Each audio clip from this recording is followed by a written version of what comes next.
those of you who don't know, my name's Keith. I'm one of Chris's 800 groomsmen. I didn't know we were giving toasts until very recently. Chris probably thought that would allow me not to make fun of him. So we'll see how that works out.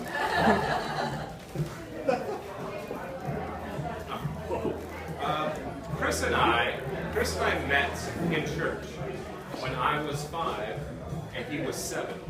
I remember his age because that was the first year Chris started shaving.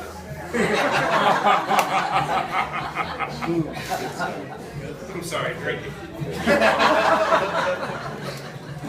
Chris and I met at a little church, Memorial Presbyterian Church in Montgomery, Alabama. We would play in the bushes around the amphitheater while Chris's older brother David would throw acorns at me.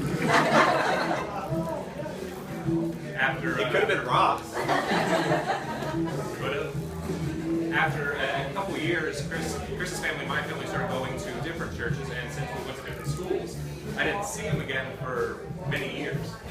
It wasn't until a speech and debate tournament in high school when I was 15 that I next saw Chris again. What I thought at the time was a professor approached me and asked if I remembered him. I said, "No, sir."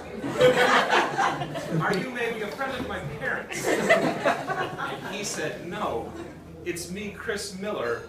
I'm all grown up."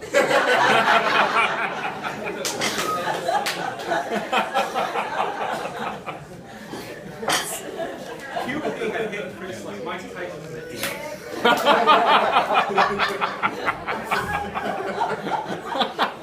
It was like the movie Big with Tom Hanks was based on a true story. You know those bugs in Wreck-It Ralph that take on the characteristics of the things they consume? It looked like one had eaten my friend Chris and then rolled around in some toxic waste. Just all the time getting hairier and more sarcastic. What else?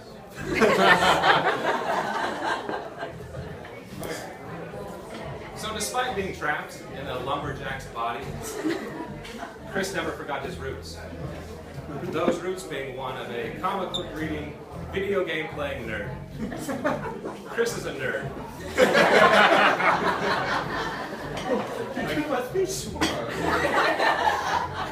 A huge, hairy nerd.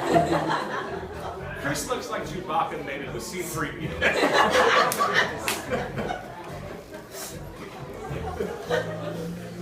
After high school, of course, Chris went to a very good college. He used that big brain of his to go to a great college, Sewanee University of the South.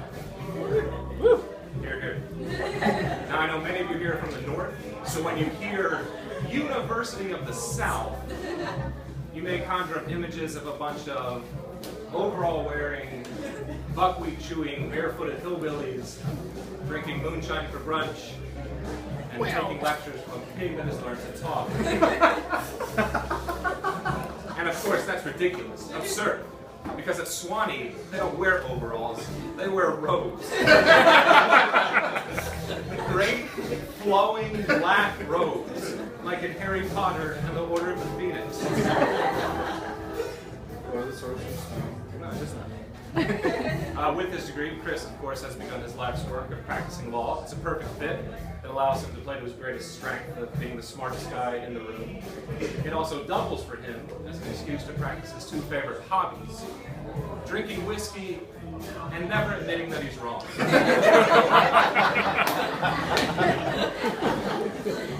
And of course, that's my biggest problem with Chris. Just how smart he is. He's always right. It can be very frustrating. Impressive as that is, Chris may only be the 3rd smartest member of his family.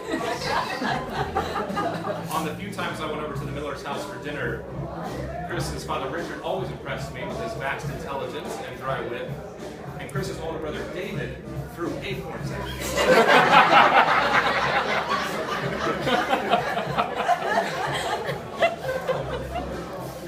Chris and I have talked a lot through the years. Most of our conversations have been via phone call. And I can't even begin to tell you how stupid 99% of them are. We waste more time talking about nonsense in one phone call than most people do in a lifetime.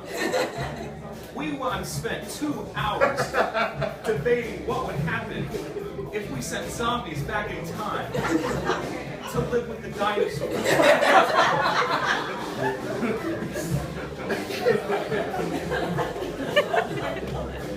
So we've talked a lot, but one phone call stands out in particular. The first time that I heard about Sydney. Now, Chris called me up, standard conversation, but then he said, Keith, I found one that likes C.S. Lewis. Now, for those of you that somehow don't know, Chris is obsessed with C.S. Lewis. C.S. Lewis is to Chris what Oreos are to Cookie Monster.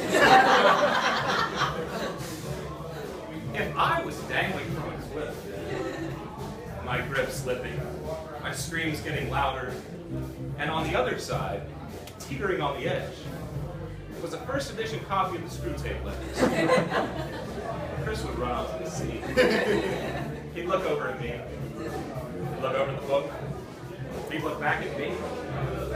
He'd look back at the book. He'd finish his beer. And then he'd make his decision. Later, as my dead body lays on the jagged rocks below, I'd like to think I'd look down from heaven to see Chris feverishly flipping through the pages while whispering, "Oh, Clive, it was always you." Now, of course, after hearing about Sydney, I was a little skeptical. A lot of Chris's ex-girlfriends have been terrible. But here was one that was a little different, and the way Chris talked about her was different. And when I met Sydney, I saw exactly what he was talking about. Here was someone good and clever and funny and kind, and honestly, someone that I felt deserved my friend. Yeah. Meeting Sydney was like coming home and slipping into a warm bath after a long day of dealing with Chris's awful. She had a good heart, a good head on her shoulders, and didn't mind listening to Chris ramble on about C.S. Lewis for weeks at a time. I don't think he'll be embarrassed by me telling you that he knew he was in love almost right away. And why shouldn't he have been? He had found someone to spend the rest of his life with. Chris, you have been my friend for about 25 years. And I can honestly say you are the best person I know. And, being who you are, I think it's fitting to end with a quote from J.R.R. Tolkien. Or as Chris refers to him, C.S. Lewis's little buddy.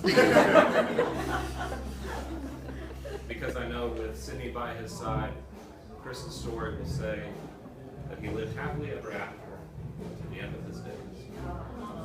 So now, I raise my glass to one of my best good friends, to the start of your new life together, to teaching your kids to shave when they're 6, to